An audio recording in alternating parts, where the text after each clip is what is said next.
Hola chicos, ¿cómo están? Mi nombre es Lujuanis Ortega, yo soy médico cirujano, egresado de la Universidad Nacional Experimental Rómulo Gallegos en Venezuela, y el día de hoy nos corresponde hablar de sexy. Esta clase estará dividida en 5 partes, pasando por las generalidades, la fisiopatología, las manifestaciones clínicas, el diagnóstico y el tratamiento. ¿Ok? Pero entonces, la sexy, ¿qué es? Es una enfermedad que tiene mucha prevalencia y mortalidad elevada a nivel mundial. Esta tiene un aumento del 8.7% anualmente. Este aumento y su incidencia se debe fundamentalmente al aumento de los pacientes de edad avanzada, los cuales son inmunosuprimidos, y al mayor número de procedimientos invasivos que se realizan a nivel mundial. También se debe a la resistencia de los antibióticos por parte de los microorganismos. ¿Ok? Esta tiene una incidencia en la mortalidad mayor que el infarto agudo del miocardio y que algunas neoplasias malignas, como lo son el cáncer de mama, el cáncer de páncreas, el de próstata, el de colon y el del recto. Actualmente, en la medicina, las diferentes sociedades tienen muchos criterios para definir y diagnosticar la sepsis, lo cual anteriormente no se utilizaban porque había muchas discrepancias en las definiciones de la misma. Antes de 1992 había muchas discrepancias y errores en las definiciones de sepsis, septicemia y bacteremia.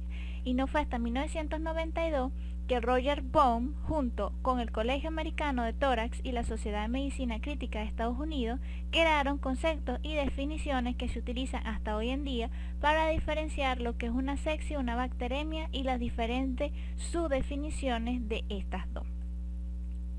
Primero que nada, la bacteremia es la presencia de bacterias en sangre, siempre y cuando se tenga un hemocultivo positivo.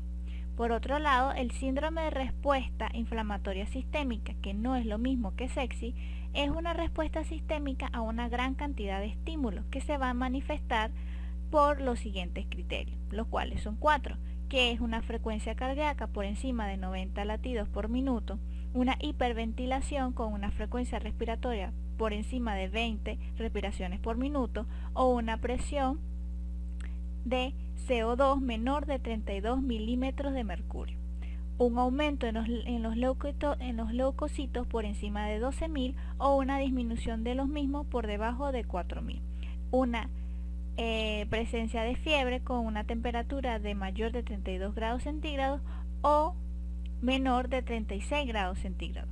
Entonces, la sepsis, mucha atención en esta definición, es una respuesta inflamatoria sistémica, ¿ok?, frente a una infección que puede generar una reacción inflamatoria generalizada a lo largo, puede inducir a una disfunción orgánica múltiple. Eso lo definiremos más adelante. Ven que hay una diferencia entre el síndrome de respuesta inflamatoria sistémica, ya que aquí se tiene que haber una presencia en la sepsis, tiene que haber una presencia de una infección para que se cree la respuesta inflamatoria. ¿Ok? Entonces, ¿qué es la sepsis severa? Es una sepsis asociada con una difusión orgánica que puede presentarse como una hipoperfusión o una hipotensión que no responde a líquidos. ¿Ok? La hipoperfusión además va a también a desencadenar en algunos casos, no en todos, una acidosis láctica, una oliguria o algunas alteraciones del estado mental. ¿Qué es un shock séptico? Por otro lado, esto es una hipotensión inducida por una sepsis, en donde la tensión arterial sistólica va a ser menor de 90 milímetros de mercurio, o va a haber una reducción en la presión arterial basal que va a estar en 40 milímetros de mercurio. Esta también puede desencadenar una acidosis láctica, una oliguria o alteraciones en el estado mental.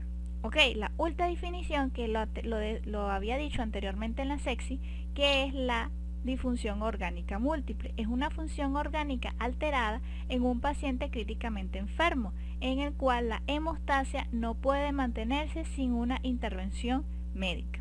Estos son 1, 2, 3, 4, 5 y 6. Definiciones que se deben tener muy en cuenta cuando se está hablando y estudiando sobre la sepsis. Sigamos. La fisiopatología. Entonces, ahora, la fisiopatología. Ya entendemos que la sepsis es provocada por la presencia de microorganismos, los cuales van a desencadenar una infección. Pero, ¿qué va a hacer específicamente en el cuerpo esta sepsis? Va a activar un estado procoagulante. Además, va a dañar a nivel del endotelio y va a hacer que aumenten los leucocitos, desencadenando así una inflamación sistémica. El daño endotelial va a aumentar el estado procoagulante, los cuales van a producir una coagulación intravascular diseminada. ¿De acuerdo? Esta va a hacer que hayan hemorragias y isquemias a lo largo del organismo. Esto va a hacer, unido al daño endotelial, que haya una vasodilatación, un aumento de la permeabilidad del endotelio y a su vez una hipotonía tisular. Por otro lado, los leucocitos también van a activar lo que sería el factor de necrosis tumoral. Y también va a activar las interleuquinas 1 y 6, las prostaglandinas, los trombosanos, las prostaxiclinas, lo cual va a tener un efecto sistémico en el organismo, afectando la frecuencia cardíaca, que haya presencia de fiebre, que se activen las catecolaminas, las glucorticoides y en algunos casos haya una hiperglicemia. Todo esto va a hacer que haya un estado de inmunosupresión, unido a lo que anteriormente se desarrolló en el daño endotelial y en el estado procoagulante, va a provocar una falla multiorgánica y ahí desencadenamos a una sepsis. ¿Qué manifestaciones clínicas entonces va a tener el paciente cuando se presente toda esta cascada de diferentes acciones en el organismo?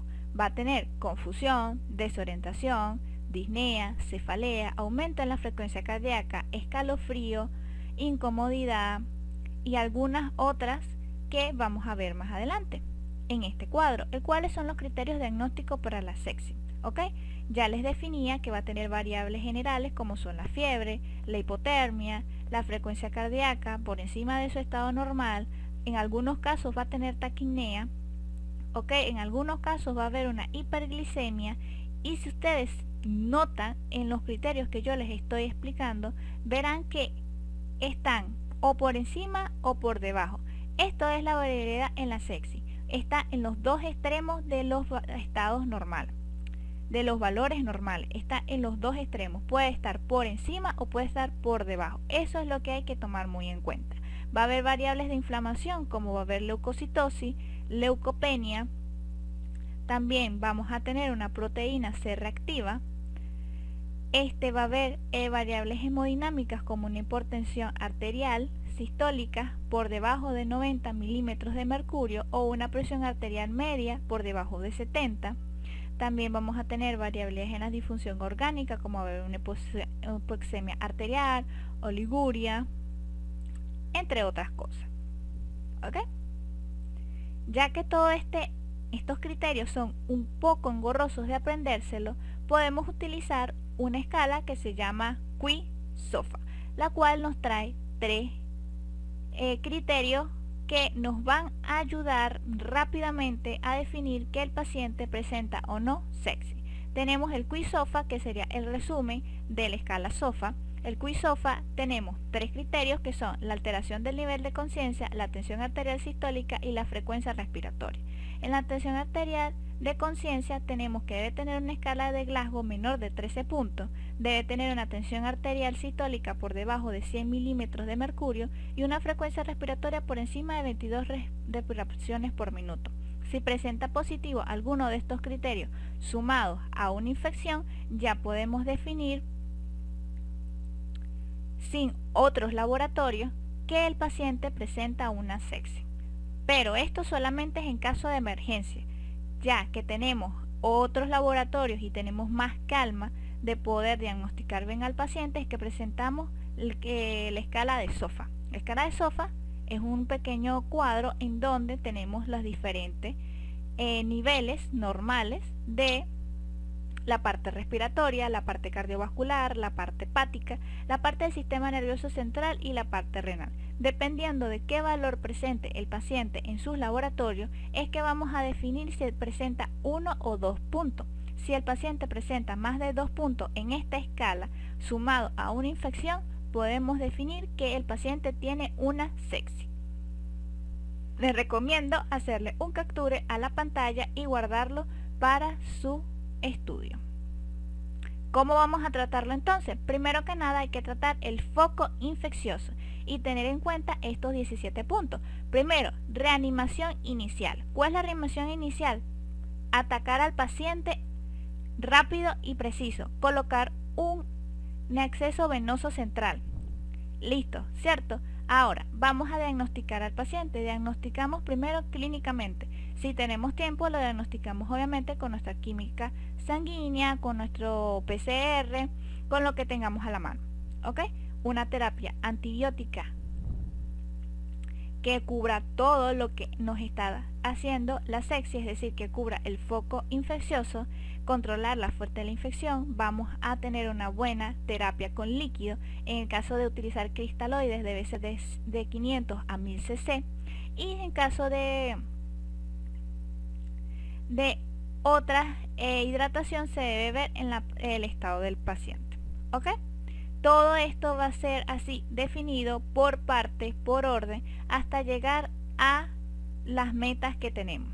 Aquí yo les traigo un pequeño protocolo para que definamos exactamente qué vamos a hacer. Al momento de instalar el catéter venoso central, que estamos en este apartado aquí para continuar con la reanimación con los cristaloides, tenemos que colocarle una hidratación, mientras otro está haciendo una interconsulta con unidad de cuidados intensivos, porque se supone que nosotros estamos atendiendo al paciente y siempre tenemos que tener alguien que nos ayude. Esa otra persona que nos está ayudando debe estar consultando con la unidad de cuidados intensivos. ¿Ok? Entonces, ¿cuál es la meta? Que nuestra presión venosa central suba, que debe estar entre 8 a 12 milímetros de mercurio.